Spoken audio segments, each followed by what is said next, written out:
अर्थसंकल्पावर चर्चेवेळी वरिष्ठ अधिकारी गैरहजर राहिले. दिलीप वळसे पाटील यांची नाराजी. तर सभागृहाला गांभीर्यानं पाहिलं जात नाही असं त्यांनी म्हटलं. वरिष्ठ सनदी अधिकाऱ्याच्या गैरहजेरीवरून त्यांनी नाराजी व्यक्त केली आहे. अप्पर मुख्य सचिव दर्जाची उपस्थिती बंधनकारक असते असं सुद्धा त्यांनी म्हटलंय. तर विधानसभा अध्यक्ष राहुल नार्वेकरांनी सज्जड दम यावेळी अधिकाऱ्यांना दिलेला आहे. अर्थसंकल्प हा सगळ्यात महत्त्वाचा विषय आहे.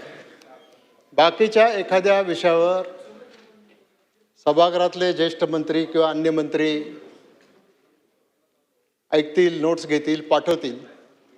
पण असा एक प्रघात आहे की राज्याचा अर्थसंकल्पावर ज्यावेळेला चर्चा होते त्यावेळेला मंत्री तर सभागृहात उपस्थित पाहिजेच, पण राज्याचे मुख्य सचिव, वित्त सचिव, नियोजन विभागाचे सचिव या सगळ्या वरिष्ठ अधिकाऱ्यांनी या सगळ्या माननीय सदस्यांच्या भावना ऐकून घेण्यासाठी सभागृहामध्ये म्हणजे लॉबीमध्ये उपस्थित असलं पाहिजे. ते होत नाही. सभागृहाला या चर्चेच्या निमित्तानं पाहिलं जायचं. हल्ली आम्ही तेवढ्या गंभीरतेने पाहत नाही. मला असं वाटतं की पॉलिसी मेकिंगमध्ये काही सूचना सदस्य करू शकतात आणि त्या पॉलिसी मेकिंगमध्ये सुद्धा खातेवार चर्चा होणार आहे. तेव्हा आम्ही बोललो तर संबंधित विभागाचे मंत्री देणारच आहेत उत्तर. पण जनरल डिस्कशनला जरा थोडं महत्त्व दिलं पाहिजे अशी मत आहे.